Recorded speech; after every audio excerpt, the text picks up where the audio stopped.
जय हिंद दोस्तों, मैं नवीन शर्मा आप सभी का स्वागत करता हूं। आशा करता हूं आप सब एकदम अच्छे हैं, एकदम बेहतरीन हैं। एक बार सारे प्यारे दोस्त बताएंगे आप सब कैसे हैं। उम्मीद करूंगा एकदम बेहतरीन होंगे। डिम्पल गुप्ता, निशु त्रिपाठी, शिखा सचान, अंकिता पांडे, रिया चाहर, अमृता पटेल, आशु कुमार, पुनीता, पुष्पांजलि कुमारी। अरे लड़के नहीं पढ़ रहे हैं क्या? श्रुति गुप्ता, मोहित कुमार, संदीप कुमार सिंह नहीं है प्रशांत कुमार, अभिषेक कुमार गिरी, गीता राणा, तनु कुमारी, अभिषेक केसरी, अंतिम शर्मा, मुकेश बहेरा। सारे प्यारे बच्चों का बहुत स्वागत है। और हम लोगों ने प्यारे बच्चे पिछली क्लास में आपका बुक एंड ऑथर सेक्शन को शुरू किया था।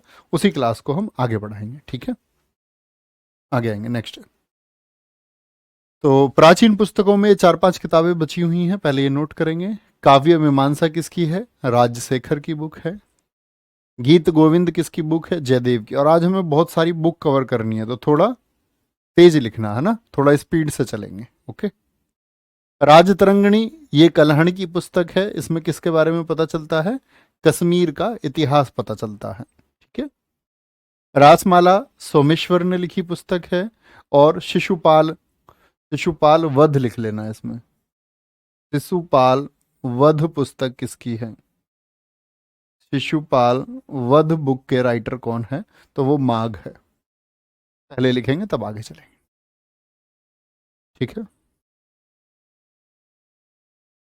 सोनू यादव जी, जो क्लासेस में बताई गई है बिल्कुल वही स्ट्रेटजी आपको हमेशा क्लासेस में बताई जाती है, वही फॉलो किया करो। अलग से ना पूछा करो सबसे जा जाके स्ट्रेटजी स्ट्रेटजी।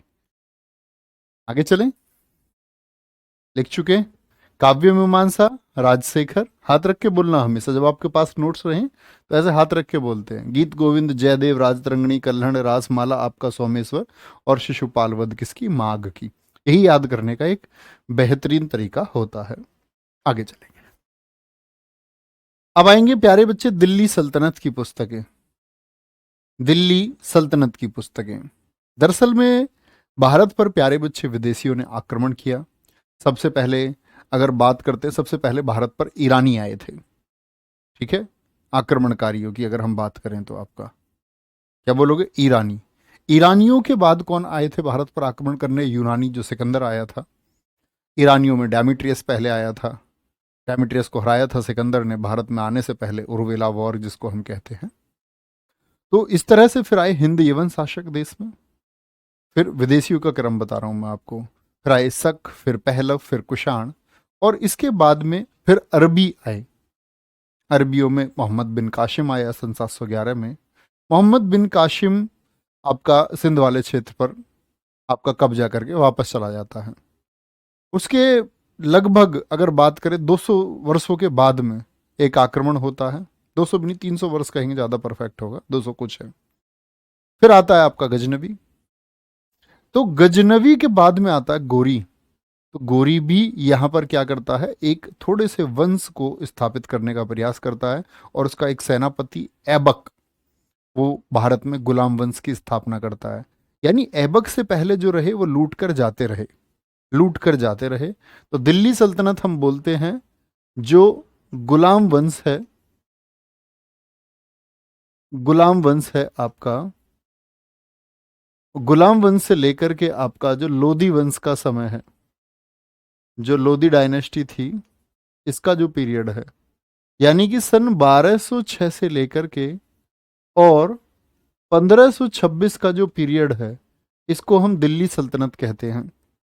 इसमें 5 वंश हुए, आप इतिहास में पढ़ेंगे, मैंने बहुत बारीकी से आपको पढ़ाया हुआ है। क्या बोलोगे? गुलाम, खिलजी, तुगलक, सैयद और लोधी। गुलाम, खिलजी, तुगलक, सैयद, लोधी, इस तरह से क्रम में ये वंश हुए थे, ठीक है। वो आप इतिहास में जान लेंगे आराम से। तो पहली पुस्तक ये दिल्ली सल्तनत के दौरान लिखी गई, तहकीक ए हिंद। किसने लिखी है? अरबरूनी ने लिखी है। किसने? अल बरूनी ने लिखी है। लिख लेना किस भाषा में लिखी है तहकीक ए हिंद? अरबी भाषा में लिखी गई है। किसमें लिखी गई है? अरबी भाषा में। और बच्चे इसी तहकीक ए हिंद को हम एक नाम से और जानते हैं, उसको नाम हम देते हैं किताब उल हिंद। क्या नाम देते हैं? किताब उल हिंद नाम, किताब उल हिंद। तहकीक हिंद को ही हम किताबुल हिंद कहते हैं। कानून मशहूदी पुस्तक किसकी है? ये भी अलबरूनी की है। मिनहाज उस सिराज इतनी इंपॉर्टेंट पुस्तक है। 2023 में बच्चे एसएससी के 3 एग्जाम हुए हैं। एमटीएस में तो नहीं पूछा गया है, लेकिन एसएससी जीडी, एसएससी सीएचएसएल और एसएससी सीजीएल जो आपका दिसंबर में हुआ था 2022 में, तो प्रीलिम्स में क्वेश्चन पूछा गया। एसएससी सीजीएल के मेंस में भी क्वेश्चन पूछा गया। तबकात ए नासरी पुस्तक के लेखक कौन है? मिनहाज उस सिराज। इतिहास पढ़ेंगे तो इसके बारे में मैंने वहां पे बताया हुआ है। ठीक है। मिनहाज उस सिराज किस भाषा में लिखी गई है? ये भाषा आपको पता होनी चाहिए, फारसी भाषा में। तो ये गुलाम वंश के लिए बहुत इंपॉर्टेंट पुस्तक है। इसी में रजिया सुल्तान के बारे में लिखा गया है, इसी में इल्तुतमिश के बारे में। बेसिकली तो इसमें इल्तुतमिश का आधार बनाया गया। यही मिनाज उस सिराज है जिसने इतिहास में एक स्टेटमेंट दिया था कि रजिया अगर महिला ना होती तो उसका नाम भी भारत के बड़े शासकों में लिया जाता। और एसएससी इस क्वेश्चन को पूछ चुका है। लैला मजनू, किरान उस सादेन, खजेन उल फतूह और तुगलकनामा, ये किसकी बुक है? ये आपका अमीर खुसरो की बुक है। अमीर खुसरो जो क्या देखता है, आपका भारत के 8 सुल्तानों के समय पर यह रहा, जिसको हम कहते हैं 8 सुल्तानों को दरबार देखा इसने, दिल्ली सुल्तानों के समक्ष ये रहा।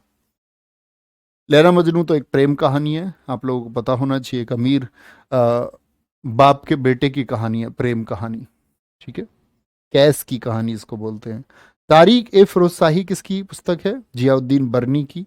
और बच्चे इस पुस्तक को बहुत आधार माना जाता है आपका दिल्ली सल्तनत को समझने के लिए। ठीक है। फतवा ए फिरोजशाही फिरोज शाह की बुक है। ताज उल मासिरी हसन निजामी की बुक है। किताब उल रेहला ये इब्न बतूता की बुक है। इस पुस्तक की भाषा भी आपको पता होनी चाहिए।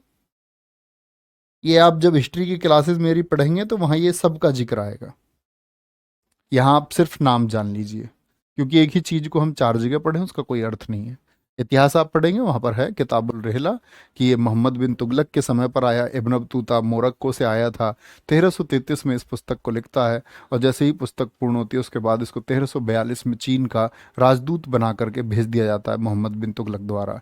और उससे पहले वो उसको ये दिल्ली का न्यायाधीश यानी काजी नियुक्त करता है। तो ये सारी चीजें इतिहास में है। ठीक है, आगे। वेरी गुड, अन्नू सुतार कह रहे हैं सर, तोताए हिंद कहते हैं अमीर खुसरो को। वेरी गुड, बहुत शानदार। चलो आगे आए।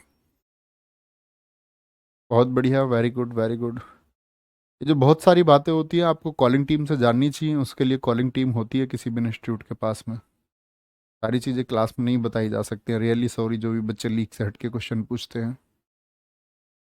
सर मेरे एमटीएस में 21 क्वेश्चन सही हुए हैं 3 बजे वाले प्रैक्टिस सेट से। बहुत सारे बच्चों के मैसेज हैं दोस्त। और जीएस एसएससी की थोड़ी कठिन रहती है, लेकिन इस बार एमटीएस में आप देखोगे क्योंकि आरडब्ल्यूए अब स्टैटिक पर अपनी कमांड बना चुका है। स्टैटिक जीके ऐसा नहीं था कि पेपर आसान है, आप बच्चों को स्टैटिक मत पढ़ाओ इस बार भी। बच्चे 8-10 क्वेश्चन पर रह जाते हैं एमटीएस में भी। और कौन पढ़ाता है स्टैटिक? कोई भी नहीं पढ़ाता दोस्त, किसी चैनल पे कहीं नहीं पढ़ाई जाती। और अगर आप भी स्टैटिक नहीं पढ़ते तो 10 क्वेश्चन माइनस कर लो अपने स्कोर में से। और जगह के बच्चे इतना ही करके आए होंगे, वादा है, प्रॉमिस है। ठीक है, ऐसा नहीं है कि मैं ये बात इसलिए बोल रहा हूँ कि यहाँ हमारे पास पढ़ना हो। ये बात मैं इसलिए बोल रहा हूँ कि ये इस एजुकेशन जो फील्ड है इसकी सच्चाई है ये। आप पूछ लो किसी बच्चे का एमटीएस का कोर्स हो, एमटीएस के कोर्स में अगर आपको ज्योग्राफी, हिंदी, हिस्ट्री, इनके अलावा अगर एक सब्जेक्ट मिल जाए स्टैटिक किसी ने पढ़ाया हो, और स्टैटिक से 10-10 क्वेश्चन आ रहे हैं, तो कौन जिम्मेदार है?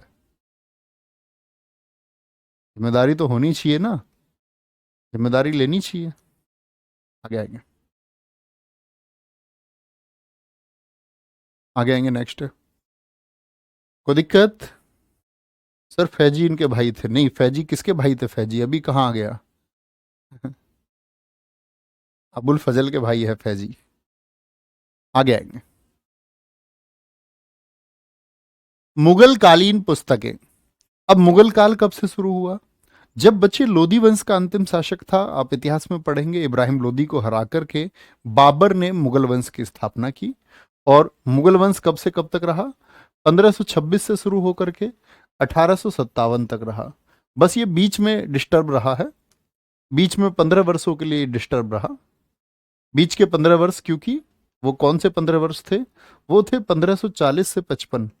क्योंकि एक अफगान होगा, आपका, जिनको बोलते शेर, क्या बोलते हैं हम, शेर खान, शेर शाह सूरी के नाम से जाना जाता है। तो शेर शाह सूरी हुमायूं को हरा देता है, और हुमायूं भाग करके अपनी जिंदगी गुजारता है, और बड़े स्ट्रेटजिकल तरीके से गद्दी, दिल्ली की गद्दी पर बैठता है सूरी वंश। तो ये 15 वर्ष डिस्टर्ब रहे हैं। बाकी तो अगर ये 15 वर्ष हम माइनस कर दें, 331 वर्ष बैठते हैं, 331 वर्षों में से हम 15 वर्ष ये घटा दें, तो कुल मिलाकर के मुगलों का शासन देश में 316 वर्ष रहा। ठीक है, ये यहाँ करने की बातें नहीं है स्टैटिक जीके में जो मैं यहाँ कर रहा हूँ, क्योंकि ये सब मैं आपको इतिहास में पढ़ा चुका हूँ।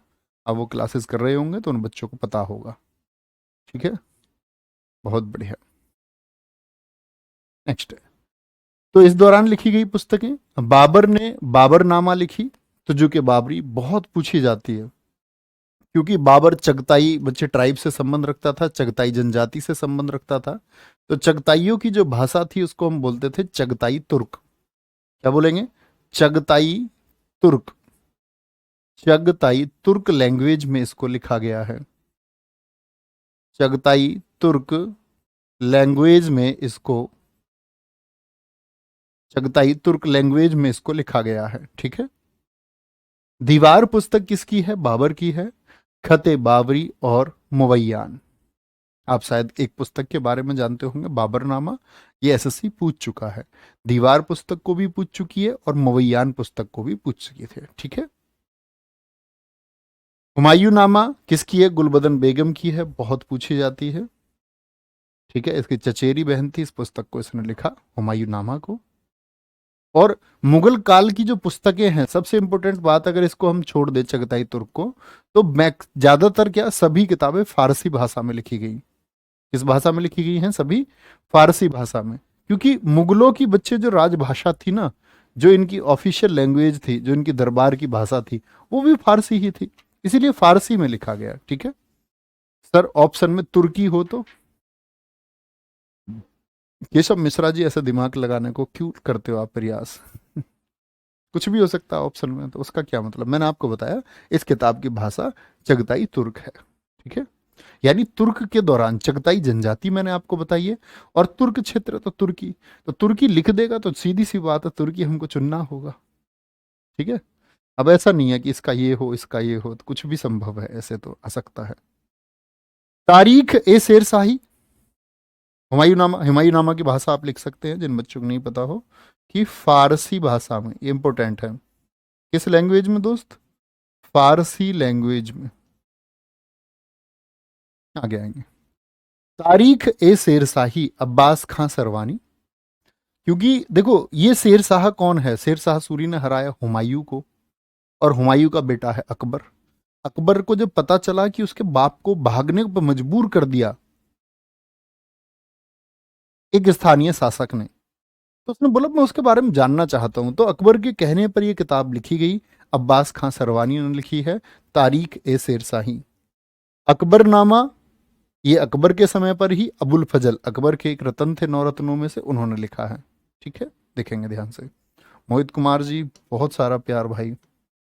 यहाँ एक बात नोट करना, पहले ये नोट कर लें तब लिखेंगे, क्योंकि अकबरनामा के बच्चे भाग से भी क्वेश्चन पूछे जाते हैं, इसके पार्ट से भी क्वेश्चन पूछे जाते हैं।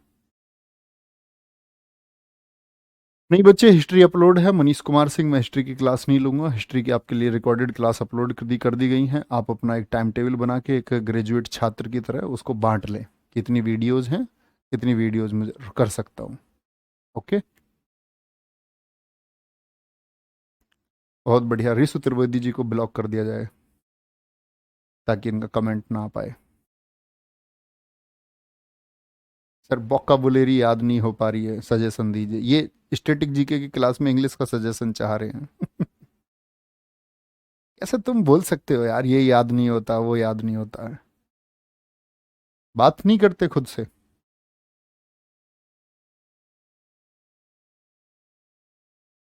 तब याद हो सकता है। आप ही जैसे बच्चे होंगे जिनका सिलेक्शन होगा, आप ही की जैसी व्यवस्थाएं उनके पास है, वही टीचर हैं, वही क्लासेस हैं। बोलते ना, एक ही वही किताब होती है 10th। चलो आपके पास तो सोर्स अलग हो सकते हैं, आपको टीचर अच्छा मिल जाएगा, लेकिन जब एक क्लास होती है ना दोस्त, मान के चलो आपकी 10th की 12th की क्लास रही हो, वहाँ तो किताबें भी सेम होती थी, बोर्ड का सिलेबस भी सेम होता था, टीचर भी सेम होते थे, तब भी कोई ना कोई बच्चा फर्स्ट आता था, कोई सेकंड, कोई थर्ड, कोई फेल भी होता था। तो आप ही में से बच्चे होते हैं जो मेहनत करते हैं। और मैंने कहा ना, शिकायतें नहीं होनी चाहिए। खुद से शिकायत कर रहे हो यार कि वोकेबुलरी याद नहीं होती, तो मतलब इसका मतलब तुमको खुद से ही शिकायत है, तो कैसे ही सफल होगे? तो पहले शिकायत मत करो। ओके, खुद से भरोसा रखो, सब कुछ होगा, मेहनत करोगे। तो बच्चे ये देखना, लिखना अकबरनामा जो पुस्तक है, जो अकबरनामा है, ये 3 भागों में विभाजित है। अकबरनामा 3 भागों में विभाजित है। Akbarnama is divided in 3 parts. Akbarnama is divided in 3 parts. The first part is, जो पहला पार्ट है वो बताता है अकबर के पूर्वजों के बारे में। किसके बारे में बताया गया? यानी एंसेक्टर्स ऑफ अकबर, अकबर के पूर्वज, मतलब दादा, पिता, पूर्वज। और अकबर का जो, सॉरी, अकबर का जो आरंभिक जीवन था, the initial life of Akbar, या initial stage of Akbar's life. Akbar का आरंभिक जीवन, अकबर का आरंभिक जीवन, शुरुआती जिंदगी, जो बचपन के दिन है। जो बच्चे इसका सेकंड पार्ट है, सेकंड पार्ट इसमें क्या बताया गया है? अकबर के शासनकाल का घटनाक्रम, अकबर के शासनकाल का घटनाक्रम,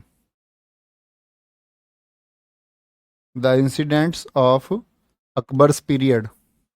यानी अकबर शासक रहा 1556 से 1605।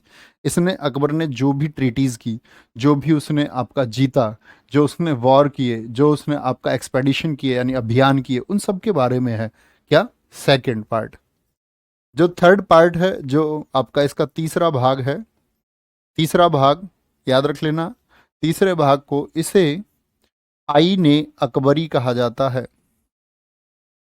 आईने, आइन है वैसे तो, लिख सकते हैं आईने भी, आईने अकबरी कहते हैं इसे, आईने अकबरी कहते हैं। The third part is called as Ain-i Akbari. ठीक है, और याद रख लेना, इसमें प्रशासन अकबर का, मतलब एडमिनिस्ट्रेशन कैसा था, it tells about that the, tells about the administration, revenue, राजस्व, fields and areas. It tells about the administration, revenue and areas of Akbar. और यहाँ पर याद रख लेंगे, अकबरनामा का अंग्रेजी ट्रांसलेशन, अकबरनामा का अंग्रेजी में अनुवाद, अकबरनामा का अंग्रेजी में अनुवाद, the English translation of Akbarnama is done by, या ट्रांसलेटेड बाई, अनुवाद हेनरी बेवरीज ने किया। हेनरी बेवरीज के द्वारा किया गया, हेनरी बेवरीज ने किया। ये लिखेंगे भैया, और तब आगे बढ़ेंगे। आगे आएंगे,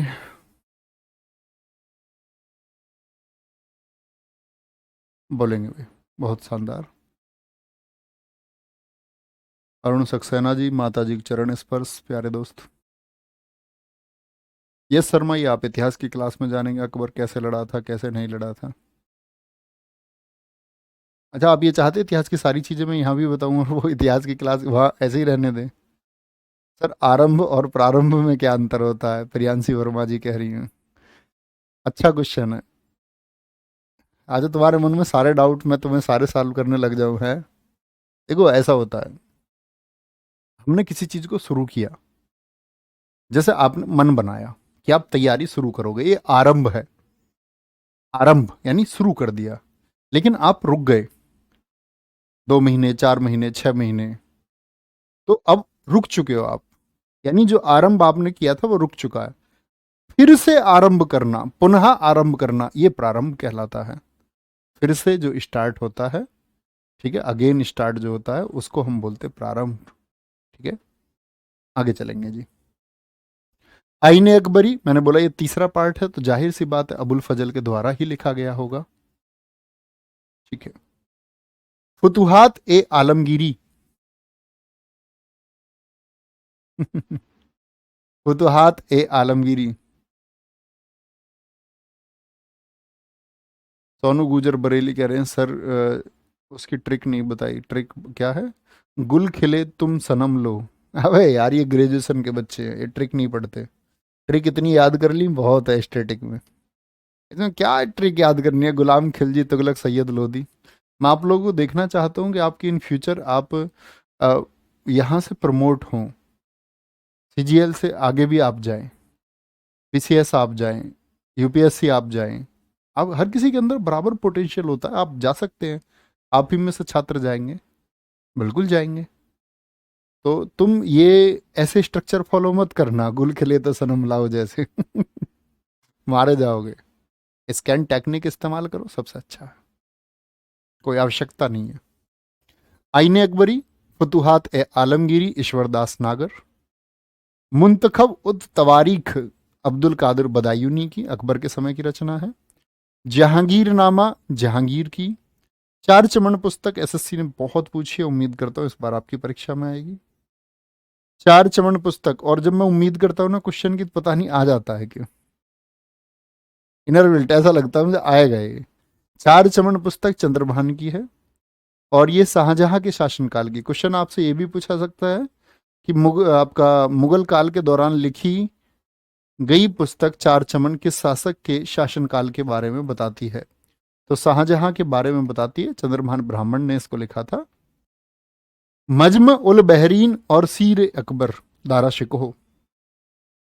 पढ़ना आप, उसमें मैंने आपको पढ़ाया होगा दारा शिकोह, मतलब गद्दी पे दारा सिकोह को बैठना था शाहजहां के बाद में, लेकिन औरंगजेब ने इससे गद्दी छीन ली।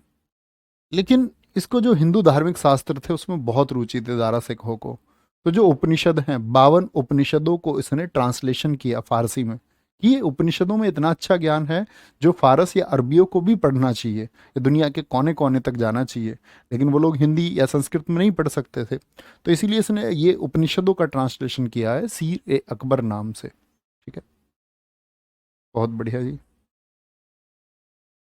आगे आगे, बहुत बढ़िया। रोशन सिंह कह रहे सर इतने सारे क्लासेस हैं। नहीं बच्चे, वो आपको मैनेजमेंट करना होगा क्लासेस के बारे में। क्लासेस एकदम ठीक हैं, अच्छे बच्चे सारे सेटिस्फाई हैं क्लास से, मेहनत करते हैं। वो मैनेजमेंट आप अपना बनाइए, एटलीस्ट आपको मैनेजमेंट अपना बनाना आना चाहिए। हर अच्छे छात्र को अपना मैनेजमेंट बनाना चाहिए। क्लासेस से कभी परेशान नहीं होना है।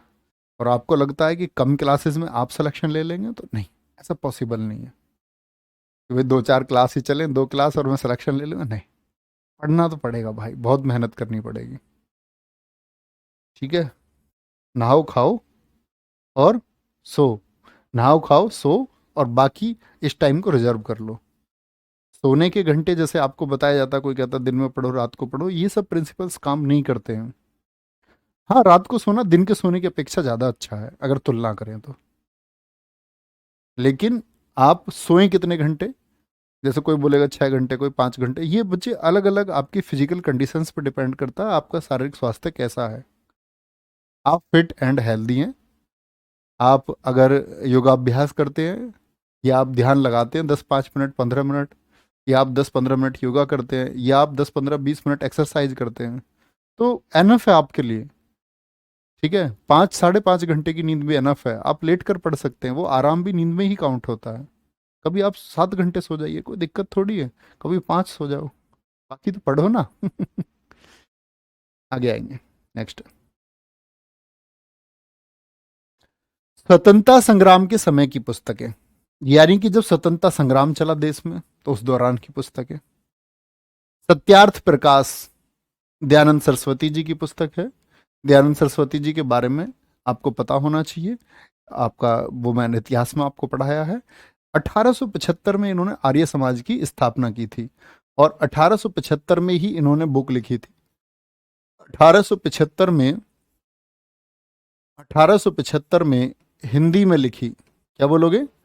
1875 में हिंदी में लिखी, ये पहला संस्करण था इसका। याद रख लेना, इसका सेकंड एडिशन, जो थोड़ी बहुत प्रिंटिंग एरर्स वगैरह इसमें रह गई थी, तो सेकंड एडिशन इसका ये भी पूछा गया है। सत्यार्थ प्रकाश एक चर्चित पुस्तक है भारत की, क्योंकि बच्चे दरअसल में देश में चला क्या।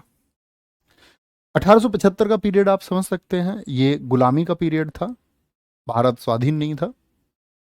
तो जो कन्वर्जन है, जो आपका अगर बात करते हैं हम कि धर्मांतरण है, वो एक बहुत बड़े स्तर पर हुआ। सत्यार्थ प्रकाश जैसे मैंने पढ़ा तो आप जानेंगे उसके बारे में। तो वो समय की स्थितियों के बारे में है कि जब लगभग बोलते हैं कि प्रतिदिन लगभग 150 हिंदुओं को मुस्लिम बनाया जा रहा था और लगभग लगभग आपका 70 व्यक्ति रोज जो ईसाइयत में कन्वर्ट किए जा रहे थे, हिंदू लोग। तो उसके लिए पुस्तक को लिखा है दयानंद सरस्वती ने, क्योंकि ईसाइयों ने तो ये मतलब सारी हदें पार कर दी। उन्होंने भारतीयों को ऐसे पुस्तकें या ऐसा प्रिंट में बहुत सारी चीज़ें करवाई कि कृष्ण भगवान को नीचे दिखाया जाए, तो रंगीला कृष्ण नाम से ऐसे किताबें लिख दी, ठीक है। और इतनी गंदी नाम से भी किताबें लिख दी, सीता का छिनाला, ऐसी ये नाम से किताबें देश में सर्कुलेट हुई। तो तब वो ऐसी स्थिति में लोगों को जागरूक करने के लिए तब दयानंद सरस्वती जी ने सत्यार्थ प्रकाश को लिखा। आप भी पढ़ना कभी, बहुत शानदार पुस्तक है।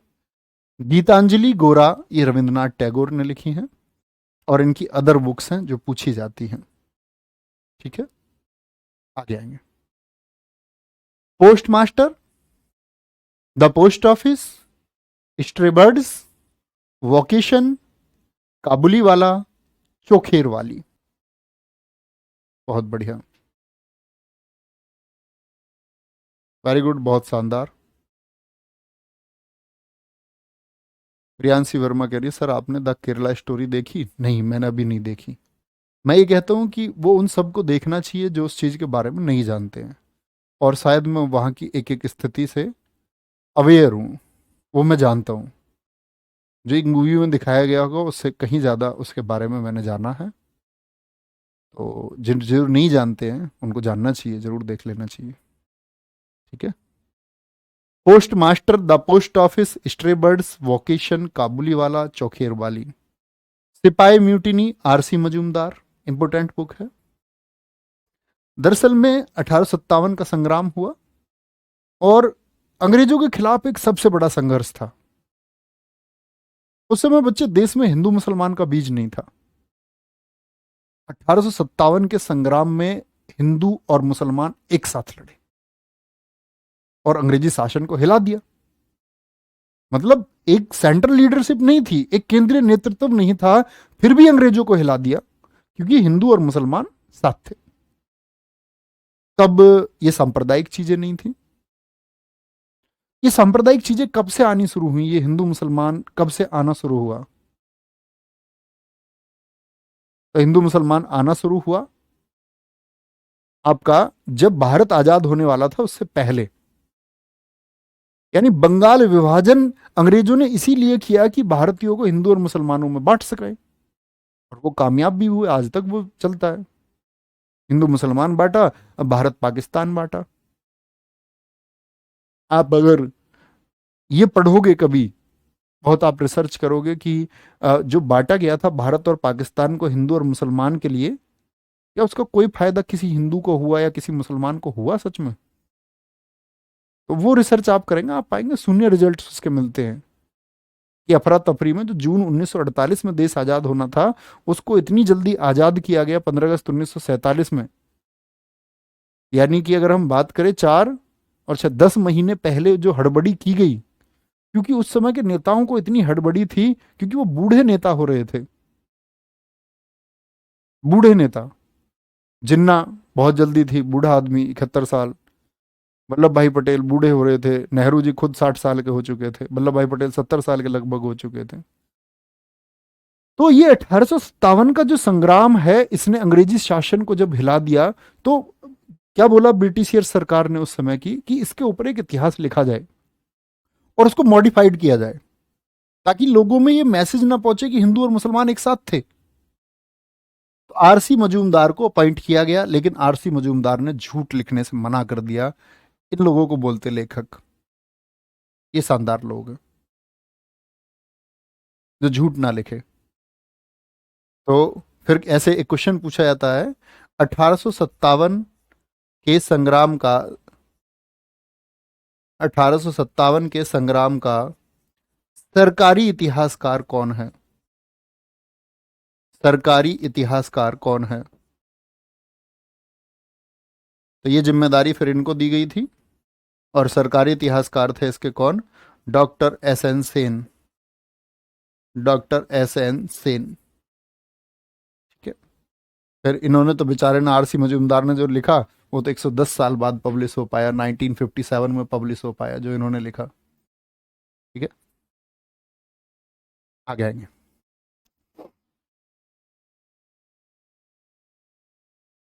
हाँ, आरसी मजूमदार, संकेत कुमार जी कह रहे सर एक इतिहासकार है। बिल्कुल इतिहासकार है, तभी तो पुस्तक लिख रहे हैं इतिहास की। बहुत ठीक। आगे चलें। ए नेशन इज मेकिंग। और बच्चे, जो कोई लिखता है ना, हमेशा कभी आप किसी पुस्तक को आधार मत मानना। आप रिसर्च करना अपनी, कभी भी किसी मुद्दे पर पहुंचने से पहले।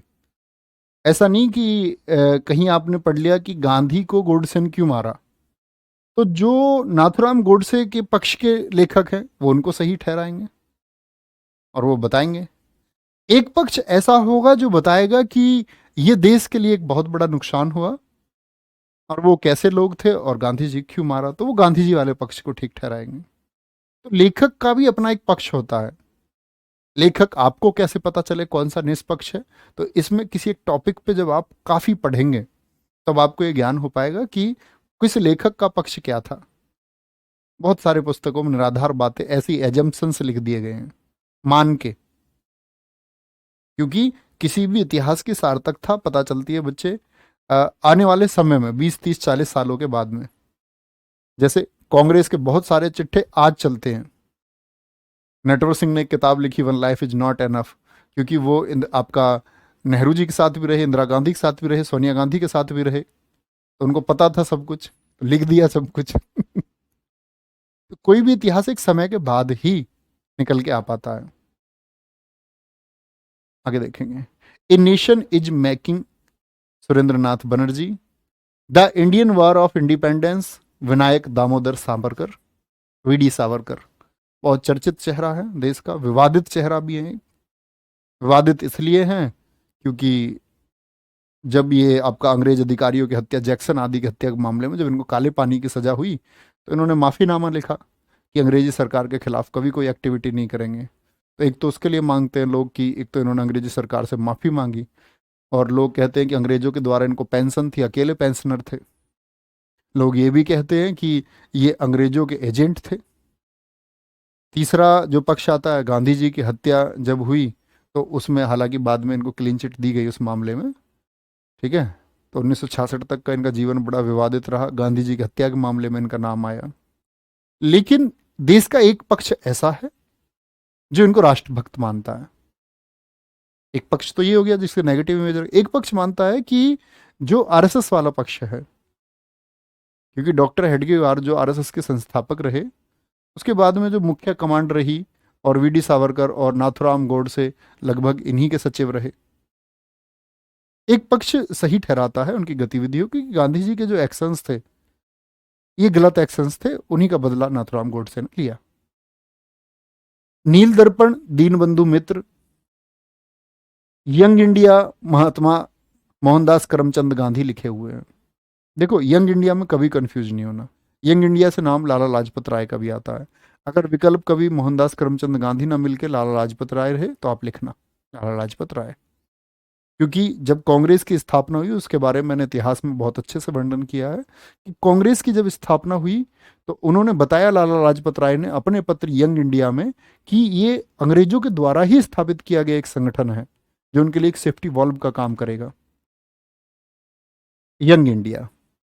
की टू हेल्थ, जिसको स्वास्थ्य की कुंजी बोलते हैं, स्वास्थ्य की कुंजी। माई एक्सपेरिमेंट विद ट्रुथ किस भाषा में लिखी गई थी? गुजराती भाषा में, अंग्रेजी में नहीं। अंग्रेजी में तो गांधी जी के एक सचिव थे, महादेव देसाई, उन्होंने इसको लिखा था। लिख लेना बच्चे ये भी बात जरूर, कि माई एक्सपेरिमेंट विद ट्रुथ किस भाषा में लिखी गई है? गुजराती भाषा में। ठीक है। My life my message most important book है, बहुत बार पूछी गई है, बहुत चार, लगभग 300 से 400 के करीब किताबें हैं जो हमको पढ़नी है। अरे अभी तो बहुत बुक्स है अभी तो मॉडर्न बुक्स पर जाएंगे। लेकिन ये याद रख लेना, जो आप बुक्स पढ़ते जा रहे हैं तो पिछली किताबें आपको याद होनी चाहिए। कहानी पटेल बच्चे मूर्खता का काम क्यों कर रहे हैं? न करो प्लीज। आरंभ और प्रारंभ में अंतर पूछ लिया तो वो एक अंतर लेके आए हैं, सर गुरु और टीचर में क्या अंतर है? हमें सब पूरे जीवन ही पागल रहोगे? एक अवस्था होती है उस तक ही थोड़ा पागलपन ठीक है, फिर ठीक हो जाना चाहिए। आगे आगे। Pathway to God, Hind Swaraj. देखो एसएससी की विशेषता सुनो, गांधी जी ने किताब लिखी थी हिंद स्वराज, तो हिंद स्वराज को हिंद स्वराज नहीं देता, उसको देता है किताब को इंडियन होम रूल के नाम से। इंडिया हिंद को कर दिया उसने एसएससी ने, और स्वराज गृह शासन को कर दिया होम रूल। अब इसमें विकल्प दे देता है एनी बेसेंट, तो बच्चे देखते हैं इंडियन होम रूल, अच्छा एनी बेसेंट, कभी तिलक ऑप्शन दे दिया। इतनी बार ये क्वेश्चन पूछा है ताकि गलत कर दे। ठीक है, आगे आएंगे। Next, poverty and un-British rule of India, दादा भाई Nehru. Poverty and un-British rule of India, ये दरअसल में एक पुस्तक है जिसमें दादा भाई नेहरू जी ने ये बताया कि अंग्रेज, मतलब ड्रेन थ्योरी इन्होंने दी, कि अंग्रेज हमारे देश से पैसे को बाहर कैसे ले जा रहे हैं, कैसे लेके जा रहे हैं। ठीक है। New India, new India Annie Besant,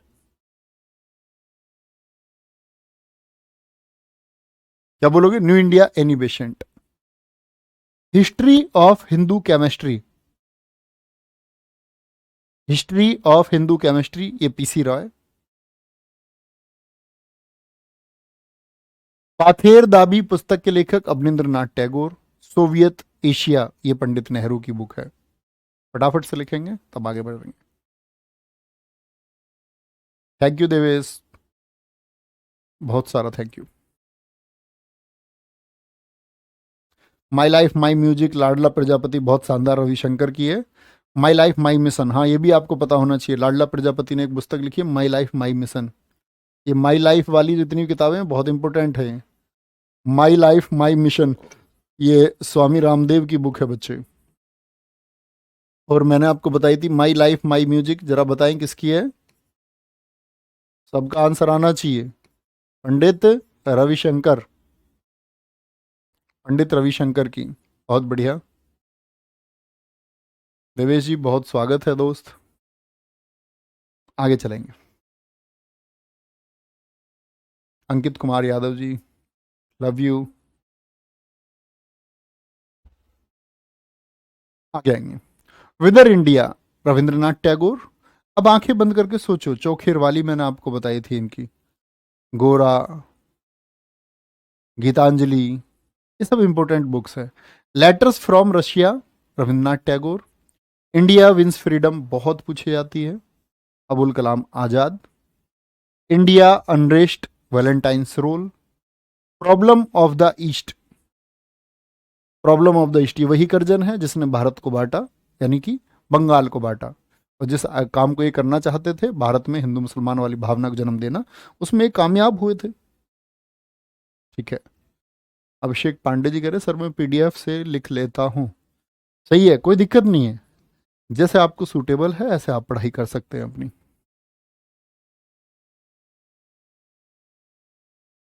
लिखेंगे फटाफट से। ऐसा तो नहीं लिखते हो सजा सजा के एक एक अक्षर, ले, ए, टे, रे, से। आर प्रिंस एकदम सही उत्तर है आपका दोस्त।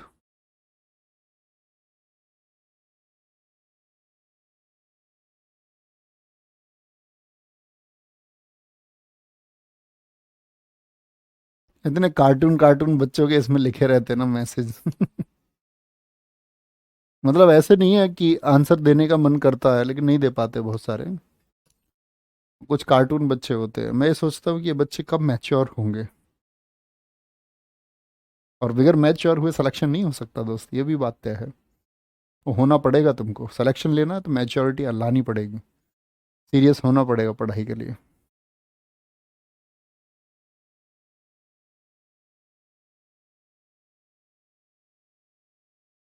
चलिए आगे। गांधी वर्सेस लेनिन किसकी बुक है? ऐसे डागे की बुक है।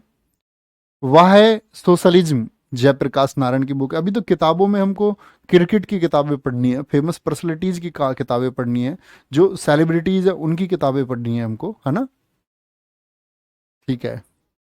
वाय सोशलिज्म, जयप्रकाश नारायण की। इंदिरा गांधी जी के खिलाफ बहुत मजबूत नेता रहे, जनसंघ के नेता रहे।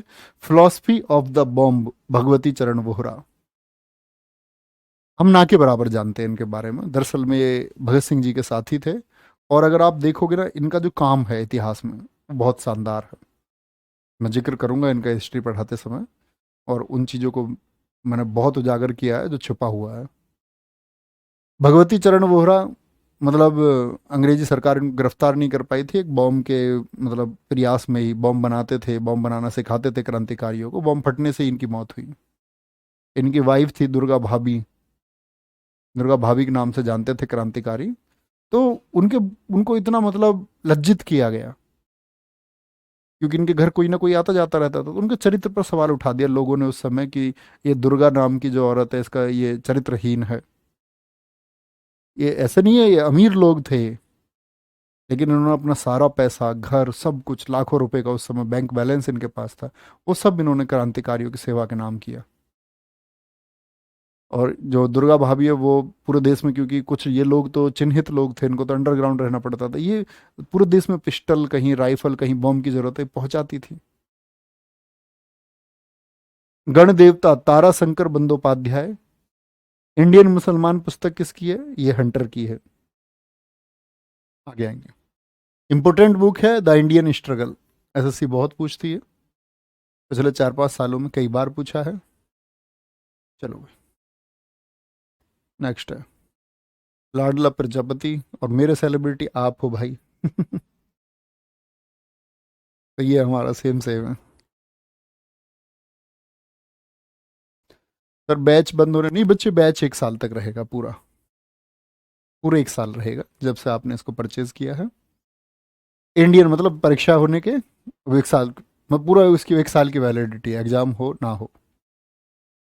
इंडिया इन ट्रांजिशन, मोहम्मद क्या बोलोगे आपका? एम एन राय, मानवेंद्र नाथ राय थे। गीता रहस्य, ये मांडले जेल में लिखी गई थी जब बाल गंगाधर तिलक को गिरफ्तार कर लिया गया था। और Arctic home in Vedas, important पुस्तक है। Rise of the Maratha power, M G Ranade, Mahadev Govind Ranade. Gandhi ji के गुरु के गुरु, गांधी जी गुरु कौन है? गोपाल कृष्ण गोखले, राजनीतिक गुरु, आध्यात्मिक गुरु उनके आपका रायचंद्र थे। राजनीतिक गुरु, पॉलिटिकल टीचर, और उनके भी पॉलिटिकल टीचर हैं Mahadev Govind Ranade. Rise of the Maratha power, Bharat एक खोज, डिस्कवरी ऑफ इंडिया बोलते हैं इस पुस्तक को। डिस्कवरी ऑफ इंडिया, भारत के बारे में, भारत की प्यारे बच्चे जो डाइवर्सिटी है, विविधता है, उसके बारे में जानने के लिए बहुत शानदार पुस्तक है। रीडिस्कवरी ऑफ इंडिया, ये मेघनाथ देसाई की है। प्रियांशी वर्मा, आपकी बुक कब तक आएगी गुरुजी? 24 नवंबर रिलीज होगी बच्चे, 24 नवंबर। लिख रहा हूँ मैं उसे।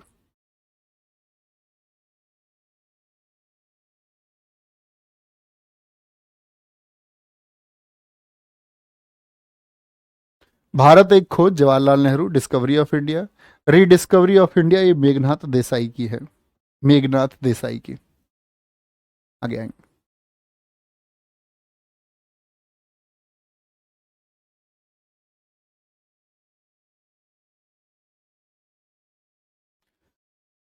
नोट करेंगे। द लाइफ डिवाइन और सावित्री पुस्तक अरविंद घोष की हैं, जो बाद में स्वतंत्रता संग्राम को छोड़ करके ऋषि बन गए थे। Letters on yoga, essays on Gita, the mothers और फ्यूचर पोएट्री, जिसमें बच्चे एसेज ऑन गीता, ये बहुत इंपॉर्टेंट है, और लेटर्स ऑन योगा, ये बहुत इंपॉर्टेंट है, और साथ में द लाइफ डिवाइन तो इंपॉर्टेंट है ही। 24 नवंबर ही क्यों सर? क्योंकि 24 नवंबर को मेरा जन्मदिन है, उस दिन।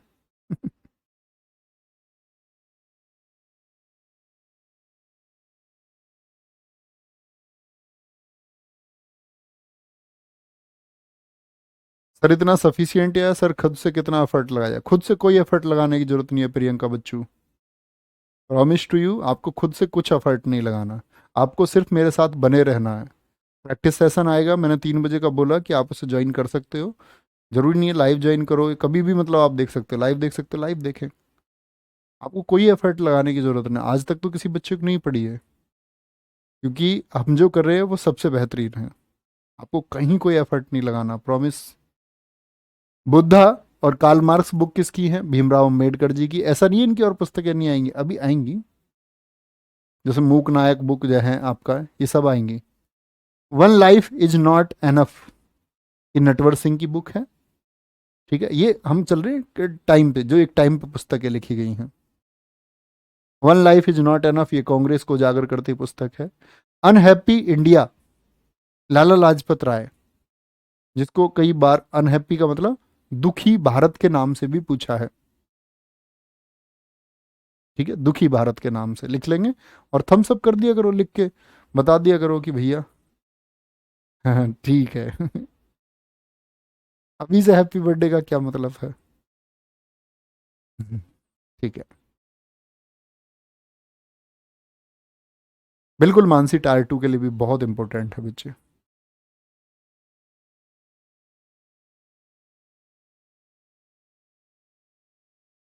अच्छे से पढ़ते रहे हैं, बस एक संयम के साथ में, चिंता ना करें कभी भी, मेहनत करते रहो। हाँ कुसुम।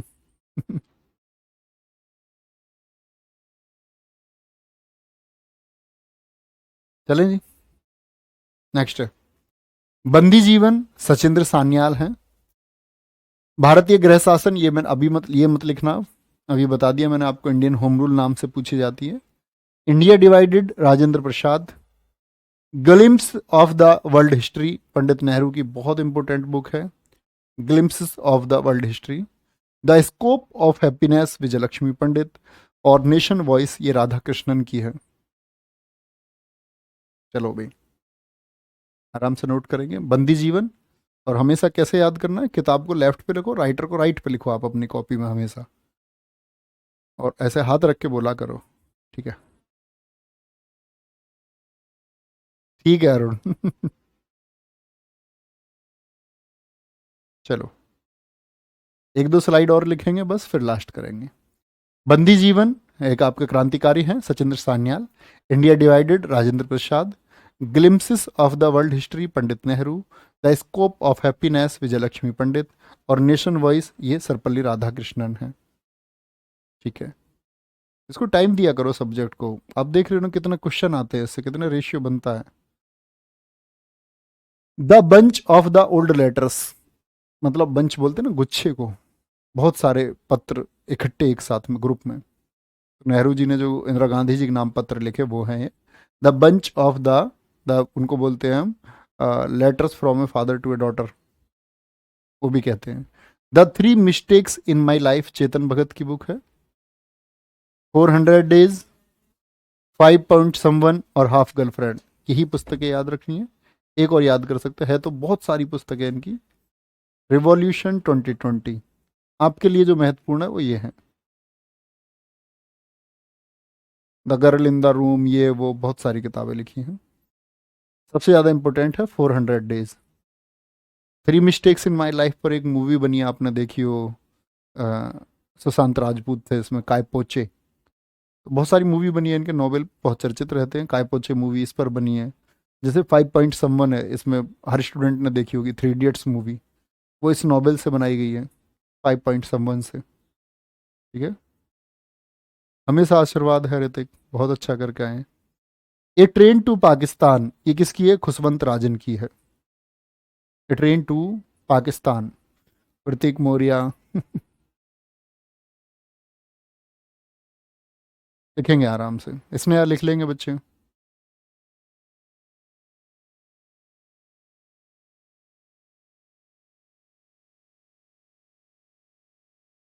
ठीक है मोनिका, वेरी गुड। बात नहीं बनानी है वहाँ, चुगली वाली लड़की मत बनना तुम।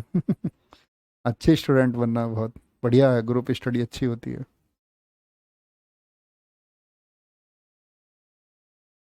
आप गर्लफ्रेंड पर ध्यान है सबका।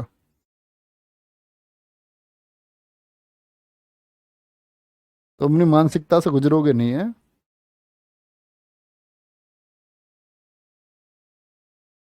आएंगे। प्रसिद्ध उपन्यास द गाइड, यहाँ पर लास्ट करेंगे, आज की क्लास को नोट करेंगे। द गाइड किसने लिखा है? आर के नारायण ने। स्वामी एंड फ्रेंड्स, बहुत इंपॉर्टेंट किताब है। परसों के ही एमटीएस के सेट में पूछी गई, मालगुडी डेज, माई डेज, पहले से पूछी जाती है, ऐसा नहीं कि एमटीएस में पूछी गई इसलिए इंपॉर्टेंट है। जब एमटीएस के लिए इसको पढ़ा है तब भी मैंने बताया कि ये बहुत इंपॉर्टेंट किताब है। The dark room, my English teacher, और वेटिंग फॉर द महात्मा, जैसे मैं आपको बताऊंगा, बाबा साहेब अम्बेडकर जी की एक किताब है वेटिंग फॉर ए वीज़ा। ऐसी वेटिंग फॉर द महात्मा किसकी है? आर के नारायण की। और द गाइड है, देवानंद ने एक मूवी बनाई है इसके ऊपर, गाइड नाम से ही मूवी है, देखना कभी, अच्छी मूवी है, पुरानी है बहुत पर। PACS indica, an era of darkness, era मतलब युग, युग, एन एरा ऑफ डार्कनेस, ये शशि थरूर की बुक है, यहाँ कभी कंफ्यूज ना हो। एन एरिया, ये क्षेत्र है, वो युग की बात कर रहा है, यहाँ एरिया है, एरा और एरिया में बहुत अंतर है। ये वी एस नौपॉल नहीं, वी एस नायपॉल, कभी कभी हो जाता है error. V S Naipaul. Golden girl, the autobiography of P T Usha, ये किसने लिखी है? लोकेश शर्मा ने लिखी है। सिटीजन एंड सोसाइटी, ये देश के उपराष्ट्रपति रहे, हामिद अंसारी ने लिखी है। गोल्डन गर्ल को इंपोर्टेंट चुनना बच्चे, तो ये मत बोल देना कि पीटी उषा ने लिखी है golden girl. Golden girl P T Usha को कहते हैं, और लिखी किसने है? पीटी उषा जानते हो, पिरुवल्लिकांति टेक परमेल उषा, पूरा नाम है इनका। ये किसने लिखी है? लोकेश शर्मा ने। चलो भाई, गलत लगता है शिवम आपको? पर ऐसा क्यों लगता है कि नौकरी ही नहीं मिलेगी? क्यों ऐसा लगता है? वो आप सोचने को कुछ भी सोच सकते हैं, मानने से तो सब कुछ है ही दोस्त। अगर आपको ऐसा लगता है और आप उसको मानते हैं तो वो भी संभव है कि आपको नौकरी ना मिले। कुछ बच्चे हैं जो मानेंगे नौकरी मिलेगी, मेहनत करने से मिलेगी, मानने या ना मानने से नहीं मिलेगा कुछ। एक्स नहीं है ये कि एजम्पशन कर लिया, मैथ की तरह 100 रख लिया, ऐसा नहीं मिलता है। कि जॉब है, आंसर नहीं है कोई कि एज्यूम करने से निकल के आ जाएगा। एज्यूम तो करना ही नहीं है, मेहनत करनी है, सॉल्यूशन करना है। सॉल्यूशन क्या है? ठीक है, बहुत बढ़िया। श्री पगलू जी का दीवाना ने आधा घंटा निकाल दिया एक कमेंट में, बहुत शाबाश मेरे दोस्त, बहुत कामयाबी आप पाए। गोल्डन बहू, गोल्डन बहू नहीं है वो, डॉलर बहू है मोहित कुमार, डॉलर बहू पुस्तक है वो। चलो ठीक है, कोई दिक्कत? चलो यहाँ तक का ये रिवाइज करेंगे, फिर आगे चलेंगे अगले सेक्शन पे। लेकिन तीसरी क्लास आए तो पहली दो याद होनी चाहिए, रिवाइज किया करो अच्छे से। एक अच्छे स्टूडेंट की तरह मैं आपसे हमेशा उम्मीद रखूंगा कि आप परीक्षा में प्रश्न बना के आओगे जब मिलेंगे। और ये इतना शानदार कंटेंट है कि इसमें बहुत थोड़ा बहुत मॉडिफिकेशन मैं करता हूँ, और बड़े मन से इस मार्केट के लिए तैयार किया गया। बहुत सारे लोगों ने इसकी कॉपीज की हैं, बहुत सारे लोगों ने इसको बाहर निकाल के अपनी ऑफलाइन कोचिंग्स तक में पढ़ा रहे हैं। बहुत जगह से आता है मेरे पास। ठीक है, और ऐसा नहीं, बहुत बड़ी बड़ी जगह अकेडमियों में भी चल रही है, जहाँ 500 1000 बच्चों तक की भी स्ट्रेंथ है। तो नोट्स निकले हुए रखे हैं, तो अच्छी बात है, मतलब पहुँचना चाहिए। लेकिन आप लोगों को पढ़ाया जा रहा है, आप इससे चूकना मत। ये हमेशा उम्मीद करता हूँ कि आप बहुत शानदार इसको करेंगे। ख्याल रखिए, बाय बाय, टेक केयर, जय हिंद, जय भारत, जय माँ सरस्वती, थैंक यू।